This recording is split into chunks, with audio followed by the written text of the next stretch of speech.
नमस्कार, तुम्हा सर्वांचं आपल्या स्टडी पॉइंट या यूट्यूब चॅनलमध्ये स्वागत आहे।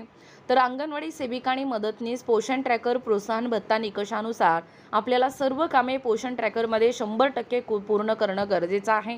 तरच आपल्याला उपरोक्त 10 निकषापैकी किमान 7 निकष या ठिकाणी पूर्ण करणाऱ्या अंगणवाडी केंद्रांनाच प्रतिमाह प्रोत्साहन भत्ता मिळतोय हे सर्वांना ज्ञातच आहे। परंतु आपल्या प्रत्येक या ठिकाणी जिल्ह्यातील अशी सेविका किंवा मदतनीस आहे ज्यांनी पोषण ट्रॅकरमध्ये 100% काम करूनही ज्यांना प्रोत्साहन भत्ता मिळालेला नाही, अशांसाठी आजचा हा व्हिडिओ खास असणार आहे। जास्तीत जास्त हा व्हिडिओ शेअर करा, जसं की गुणांक कशा पद्धतीने या ठिकाणी निकष काय आहेत आणि गुणांक कशा पद्धतीने दिला जातोय ते या ठिकाणी आजच्या व्हिडिओच्या माध्यमातून आपण पाहत आहोत। तत्पूर्वी तुम्ही जर चॅनलवर नवीन असाल तर आपल्या चॅनलला सबस्क्राइब करा। चला वेळ न वाया घालवता 10 निकषापैकी आपल्याला किमान किती कशा पद्धतीने कितीला कशा पद्धतीने गुणांकन तक्ता नेमकं काय आहे तेच या ठिकाणी आपण जाणून घेत आहोत।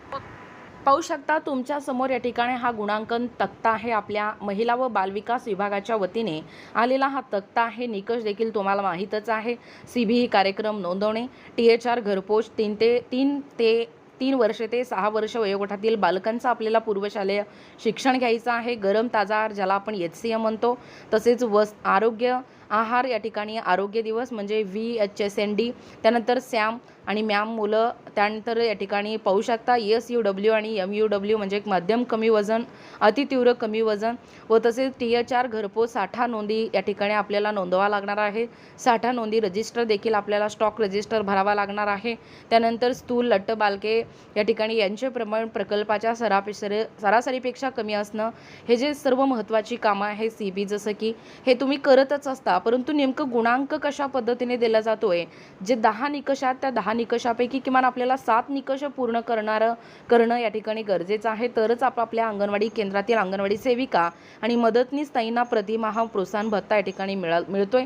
तर बघा या ठिकाणी ताईंनो, अद्यापही बऱ्याच अंगणवाडी सेविकांना किंवा मदतनीसांना हे जे तक्ता आहे ते तक्ता या ठिकाणी ज्ञात असून सुद्धा त्यांच्याजवळ नाही आहे। अशा ताईंसाठी देखील हा व्हिडिओ अतिशय महत्त्वाचा असणार आहे।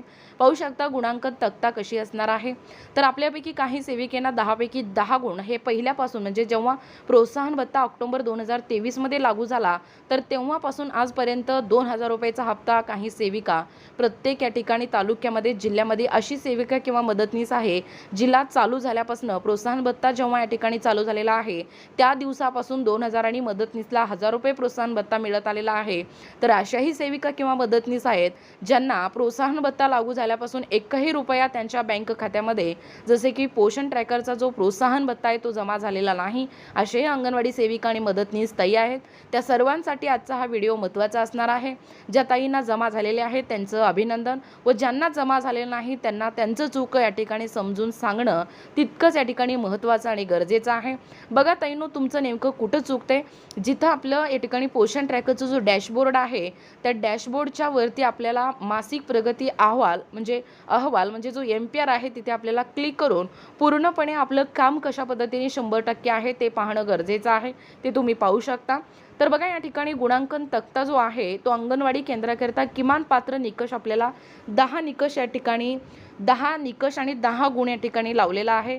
कमीत कमी त्या सेविका किंवा मदतनीस जेव्हा पात्र असतात की त्यांना जर 7 गुण मिळाले तरच त्या या ठिकाणी या प्रोत्साहन भत्त्यासाठी पात्र असणार आहे। जर एका ताईला म्हणजे सेविकेला 7 गुण मिळाले तर त्याच मदतनीसाला 700 रुपये आणि त्या सेविकेला दरमहा प्रोत्साहन भत्ता जी आहे ती 1400 रुपये मिळते। हे सर्वांनी लक्षात ठेवणं गरजेचं आहे। काही ताईंना 2000 मिळालेले आहेत तर आपल्याला एवढे कमी तर तुमचे या ठिकाणी गुण कुठं गेलेले आहेत ते तुम्ही चेक करणं गरजेचं आहे। जर काही सेविकेना 8 गुण जर मिळाले असतील तर त्यांना 1600 रुपये आणि मदतनीसांना 800 रुपये असा प्रोत्साहन भत्ता या ठिकाणी वर्ग केला जातोय। काही सेविका किंवा मदतनीसांना म्हणजे त्या अंगणवाडी केंद्राला जर 9 गुण असतील तर त्यांना 1800 + 900 म्हणजे 1800 सेविकेला आणि 900 मदतनीसाला अशा पद्धतीने गुणांकन असणार आहे, म्हणजे या ठिकाणी पैसा असणार आहे।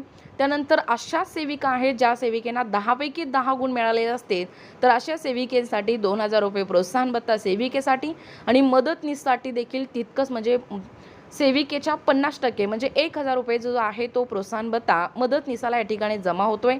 सर्व पर्यवेक्षिका यांनी उपरोक्त शासन निर्णयानुसार सेविकांना प्रशिक्षण आणि मार्गदर्शन करून पोषण ट्रॅकरचे जे निकष आहेत 100% निकष पूर्ण करण्याबाबत कार्यवाही करण्यात यावी।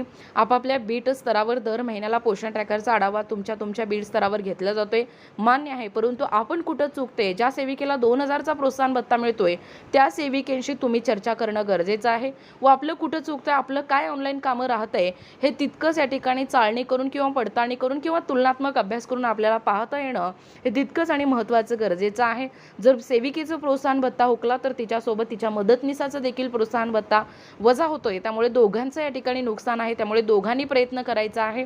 दोघांनी ज्या सेविकेला 2000चा प्रोत्साहन भत्ता मिळतोय त्या सेविकेकडे तिच्या अंगणवाडी केंद्रात जायचं आहे, आपलं पोषण ट्रॅकर उघडायचं आहे, त्यांच्यामध्ये आपल्यामध्ये काय फरक आहे व आपलं स्टॉक रजिस्टर राहिलंय का, वजन उंची भरण्यामध्ये काही तफावत आढळली आहे का, हे सर्व पाहणं व CBA नोंदवलं आहे का व VSHND आपण भरलोय का, हे सर्व पाहणं तितकंच महत्त्वाचं आणि गरजेचं आहे। ताईंनो, तुम्ही या ठिकाणी तुलनात्मक अभ्यास करा, तरच तुम्हाला इथून पुढं प्रोत्साहन भत्ता मिळणार आहे। संघटना, समन्वय समिती, कृती समिती असो, त्या लढा करत आहेत प्रोत्साहन भत्ता मानधनात वर्ग करण्यासाठी।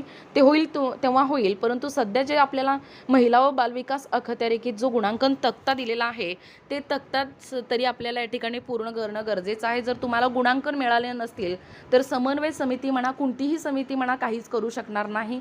त्यामुळे वरून यादी आलेले असते, तुमचं काम 100% पूर्ण करा, तरच तुम्हाला प्रोत्साहन भत्ता 100% पूर्ण मिळणार आहे।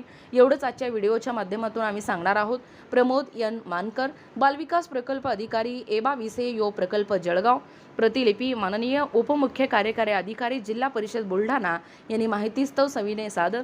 हा जो तक्ता आहे तो फक्त बुलढाणा या जिल्ह्यासाठी नसून, जळगाव जिल्ह्यासाठी नसून तर संपूर्ण महाराष्ट्रभर हा तक्ता लागू होतोय।